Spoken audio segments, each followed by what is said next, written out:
Biz bugünlərim Kəlbəcər rayon Geçdək kənd sakini belə çətin şəraitdə kirada qalan yeri sizlərə təqdim eləmək istəyirəm və vətəndaşı sizlərə təqdim eləmək istəyirəm.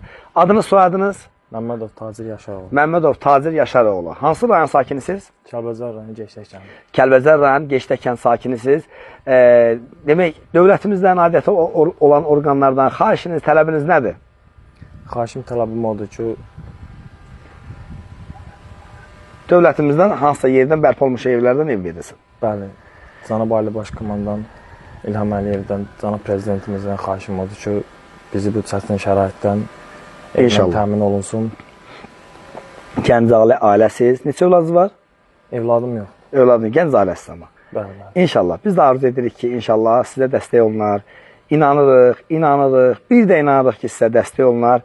Bəli, Cənab Prezidentimiz də hər zaman deyir ki, Məcburi Köçkünlər Komitəsi də deyir ki, bəli, Ağdərədə, o yenidən bərpa olunmuş evlərdə, bax, belə çətin şəraitdə yaşayan insanları ora köçmək lazımdır. Burada bunların öz evləri deyil, Goranboy rayonunun Qaradağlı kəndidir.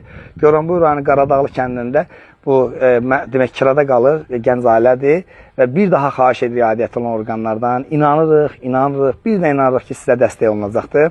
Bir də təkrar deyirəm, adınız, soyadınız? Məmmədov Tacir Yaşaroğlu. Məmmədov Tacir Yaşaroğlu. İnanırıq, bir də inanırıq dövlətimizə ki, siz yeni gözəl evlə təmin olunasınız və inşallah biz də gəlib çəkiliş edək. Biz jurnalistik, işimiz çəkiliş eləməkdir. Təşəkkürlər, minnətdaram, çox sağ olun.